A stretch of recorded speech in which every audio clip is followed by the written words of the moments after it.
Hello प्यारे विद्यार्थियों, आप सभी का स्वागत है। और कैसे आप सभी। और आज के अध्याय में हम देखेंगे भारतीय संवैधानिक योजना की अन्य प्रमुख लोकतांत्रिक देशों के साथ तुलना। यानी हम अब तुलना करेंगे लोकतांत्रिक देशों के साथ। ओके, जिसमें हम पहली बार पढ़ेंगे ब्रिटिश की संवैधानिक योजना, फिर हम पढ़ेंगे अमेरिका की संवैधानिक योजना और उसके बाद पढ़ेंगे स्विट्जरलैंड की संवैधानिक योजना। ओके बच्चों, तो आज हम बढ़ते हैं और अगले अध्याय की तरफ बढ़ते हैं और अगले जो क्वेश्चन है बीपीएससी के लिए वो देखते हैं कि कौन से इंपॉर्टेंट क्वेश्चन है। तो पहला है ब्रिटिश की संवैधानिक योजना। ओके, तो संवैधानिक राजतंत्र। ओके, ये क्या है? देखो बच्चों, 1688 ईस्वी से पहले 1688 ईस्वी से पहले जो ब्रिटेन है, यानी जो ब्रिटेन है उसमें राजतंत्र चलता था। राजतंत्र मतलब कि जो कार्यविधायिका है, जो विधायिका है, कार्यपालिका है और न्यायपालिका है, उन तीनों का जो हेड होता था वो राजा होता था। यानी राजतंत्र में पहले विधायिका, कार्यपालिका और न्यायपालिका तीनों का राजा कौन होता था? मतलब सर्वोच्च होता था राजा। ओके, तो यानी 1688 से पहले क्या था वहां पे? ब्रिटेन में राजतंत्र चलता था।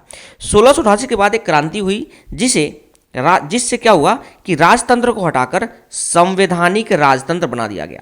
अब इस संवैधानिक राजतंत्र में क्या हुआ कि जो ब्रिटेन है उसके राजा, यानी जो राजा थे राजतंत्र में, उनके पास बस नाम मात्र की शक्ति हो गई और सारी शक्तियां संविधान के अंदर जो काम करने वाली संस्था है उनको दे दी गई। यानी संविधान के अंदर जो काम करती है वो करती है संसद, यानी सारी शक्तियां किसको दे दी गई? संसद के पास आ गई। अगर हम बात करें ब्रिटेन के लोकतंत्र संसदीय प्रणाली की, तो ब्रिटेन का लोकतंत्र संसद प्रणाली पर आधारित है। यानी लोकतंत्र जो है वो संसदीय प्रणाली पर आधारित है, जिसका अर्थ क्या है कि कार्यपालिका का गठन विधायिका अर्थात ब्रिटिश संसद के सदस्यों में से ही होता है। जो कार्यपालिका है उसका गठन ब्रिटिश संसद के सदस्यों में से ही होता है। और इसे जो हम बात करते हैं ब्रिटेन की, तो ब्रिटेन से ही संसदीय व्यवस्था का जन्म हुआ था। संसदीय व्यवस्था का जन्म ब्रिटेन से हुआ और इसीलिए उसको नाम दिया जाता है वेस्टमिंस्टर प्रणाली। ओके, ब्रिटिश संसद भवन। यानी ये वेस्टमिंस्टर प्रणाली क्या है? तो बच्चों, एक लंदन में जगह है, लंदन में एक जगह है वेस्टमिंस्टर। ओके, जहां पर ब्रिटिश का संसद भवन स्थित है, यानी इसीलिए उसका नाम है वेस्टमिंस्टर प्रणाली। ओके, जहां पर ब्रिटिश संसद भवन स्थित है, यानी भवन स्थित है उस जगह का नाम क्या है? वेस्टमिंस्टर, और इसीलिए इसको नाम दिया गया है वेस्टमिंस्टर प्रणाली। ओके, तो ब्रिटेन का संसद एक और बात से स्ट्रांग हो जाता है, ओके, शक्तिशाली हो जाता है कि ब्रिटेन का जो वो है संविधान वो अलिखित है। और अलिखित होने से बहुत सारे फायदे हो गए और बहुत सारे जो उसकी जो न्यायपालिका है जिसकी वजह से वो स्ट्रांग शक्तिशाली हो गई। तो क्या हुआ कि ब्रिटेन के अंदर औपचारिक रूप से गठित किसी भी संविधान सभा ने, जो भी वहाँ पे गठित हुई थी संविधान सभा, उसने कोई ऐसा दस्तावेज नहीं तैयार किया, ऐसा कोई भी दस्तावेज तैयार नहीं किया जिससे ब्रिटिश संविधान की संज्ञा दी जा सके। जैसे अपने भारत की बात करते हैं तो भारत में एक लिखित संविधान है जिसमें हर एक चीज़ लिखा गया है। ओके, जितनी भी धारा है, अनुच्छेद है, भाग, वो सब लिखा गया है। बट अगर हम बात करें ब्रिटेन की, तो ब्रिटेन में जो संविधान सभा थे उन्होंने कोई भी ऐसा दस्तावेज नहीं तैयार किया जिससे ब्रिटिश संविधान की संज्ञा दी जा सके। और इसकी वजह से क्या हुआ कि ब्रिटिश संसद अत्यधिक शक्तिशाली हो गई। ब्रिटिश संसद जो है वो अत्यधिक शक्तिशाली हो गई क्योंकि सारा का सारा अधिकार ब्रिटिश संसद के पास चला गया। और इसका मूल कारण क्या था? अलिखित होना। क्या होना? अलिखित होना। और जो संविधान है, यानी जो संविधान है वो संसद की शक्तियों पर, जो संविधान है वो संसद की शक्तियों पर कोई भी नियंत्रण लागू नहीं करती। ओके, क्योंकि सारा का सारा अधिकार किसके पास है? संसद के पास है। यानी संसद चाहे तो छोटी सी एक प्रोसेस से ही, छोटे से साधारण प्रक्रिया से ही क्या हो सकता है, वो संविधान को बदल सकती है। यही कारण है कि ब्रिटेन के संविधान को लचीला संविधान कहा गया है। अब आपको बात बताता हूँ कि जब संसद यानी जब केंद्र अगर किसी भी रूप से प्रांत यानी राज्य से स्ट्रांग हो जाता है, ओके, शक्ति ज़्यादा हो जाती है, तो उस प्रणाली को बच्चों कहते हैं एकात्मक प्रणाली। क्या कहते हैं बच्चों? एकात्मक प्रणाली।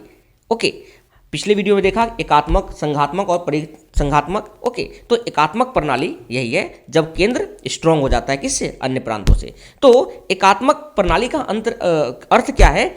स्थानीय शासन की इकाइयों को, जो स्थानीय शासन है उनकी इकाइयों को कानून बनाने का स्वतंत्र अधिकार नहीं है। स्वतंत्र अधिकार नहीं है उनको कि कोई भी लोकल शासन जो है, स्थानीय शासन, कोई अपना एक रूल बना दे, अधिकार नहीं है उनको कानून बनाने का। ठीक है, उन्हें ब्रिटिश संसद द्वारा निर्मित कानूनों के अनुसार ही कार्य करना होता है, क्योंकि ब्रिटेन में जो संसद है उसके पास मेन पावर है। सारी शक्ति कहाँ है बच्चों? तो ब्रिटिश संसद के पास है। ओके, और वहाँ पे सारी जितने भी लोग हैं, जितने भी वहाँ पे कार्यपालिका है, सबको संसद के एलोंग ही काम करना पड़ता है। इसीलिए अगर हम बात करें संसद, तो संसद में 2 सदन होते हैं। याद रखना, किसी भी संसद के बच्चों 2 सदन होते हैं। एक होते हैं उच्च सदन और एक होते हैं निम्न सदन। एक होते हैं उच्च सदन और एक होते हैं निम्न सदन। ओके, अगर हम बात करें उच्च सदन और निम्न सदन, तो किसी भी संसद में उच्च सदन और निम्न सदन हो सकते हैं, बट ये डिपेंड करता है कि किस देश का उच्च सदन का नाम क्या है और निम्न सदन का नाम क्या है। जैसे अगर मैं भारत की बात करूं, तो भारत में उच्च सदन को कहा जाता है राज्यसभा और निम्न सदन को कहा जाता है लोकसभा। इसी प्रकार से अगर हम बात करें, किसकी बात करें बच्चों? ब्रिटेन की, तो जो कॉमन सभा है वहाँ की निम्न सभा है और जो लोक सभा है वहाँ की उच्च सभा है। भारत की उच्च सभा राज्यसभा और ब्रिटेन की उच्च सभा लोकसभा। भारत की निम्न सदन लोकसभा और वहाँ का निम्न सदन कॉमन सभा। ये आपको ध्यान रखना बच्चों, ये पेपर के लिए इंपॉर्टेंट प्रश्न बन सकता है। ओके, इसी सदन की बात करते हैं, तो इस कार्यपालिका में, तो ब्रिटिश कार्यपालिका में एक मंत्री परिषद के अधीन कार्य करती है, जिसका अध्यक्ष प्रधानमंत्री होता है। यानी वहां पे जो कार्यपालिका है, वहां पे जो कार्यपालिका है उसका अध्यक्ष कौन होता है? प्रधानमंत्री होता है। और लोकसभा के सदस्य राजनीति में भाग नहीं लेते हैं। ऐसे बहुत कम उदाहरण हैं जब लोकसभा के सदस्य राजनीति में भाग लिए थे। यानी ये वहाँ पे लोकसभा के जो भी है, यानी उच्च सदन जो भी है, वहाँ के सदस्य राजनीति भाग नहीं लेते हैं। अब आगे ध्यान रखना है कि जो इंग्लैंड की न्यायपालिका है, यानी ब्रिटेन की न्यायपालिका है, विधायिका और कार्यपालिका के हस्तक्षेप से मुक्त है। यानी न्यायपालिका वहाँ की बहुत स्ट्रोंग है, यानी बहुत ही शक्तिशाली। हम कह सकते हैं कि वहाँ की जो न्यायपालिका है बहुत ही शक्तिशाली है। ऐसा क्यों शक्तिशाली है? क्योंकि वहाँ पर शक्तियों का पृथक्करण, यानी शक्तियों का जो पृथक्करण है वो उसकी गुंजाइश नहीं है। जो शक्ति है उनको अलग अलग करने की कोई गुंजाइश नहीं है, इसीलिए वहाँ की न्यायपालिका क्या है? सर्वोच्च शक्तिशाली है। 2010 में बच्चों क्या हुआ? सर्वोच्च न्यायालय का गठन किया गया, जिसमें एक अध्यक्ष, एक उपाध्यक्ष और 10 अन्य न्यायाधीश थे। यानी टोटल 12 व्यक्ति नियुक्त हुए, जिसे लॉर्ड्स ऑफ विधि के ही लॉर्ड्स थे। यानी जो 12 लोग थे वो हाउस ऑफ लॉर्ड्स के ही विधि लॉर्ड्स थे। यानी जो लॉ मेकर थे वही लोग 12 लोग थे। तो इंग्लैंड के पास औपचारिक रूप से एक सर्वोच्च न्यायालय हो गया। तो क्वेश्चन पूछ सकता है, इंग्लैंड के पास सर्वोच्च न्यायालय कब स्थापित हुआ? तो 2010 में। कब स्थापित हुआ बच्चों? 2010 में। और इंग्लैंड की न्यायपालिका के संबंध में यह भी ध्यान रखना है बच्चों कि विधि द्वारा स्थापित प्रक्रिया के सिद्धांत के अनुसार कार्य करती है। ओके, ना कि यथोचित विधि प्रक्रिया के अनुसार। ओके, ये भी क्या करती है? विधि द्वारा स्थापित प्रक्रिया के सिद्धांत पर काम करती है। तो अगर ये वीडियो आपको अच्छा लगा हो तो लोगों के बीच शेयर जरूर करें। जो भी विद्यार्थी तैयारी कर रहे हैं उनके पास आप ये वीडियो को जरूर शेयर कर दें। ओके, धन्यवाद।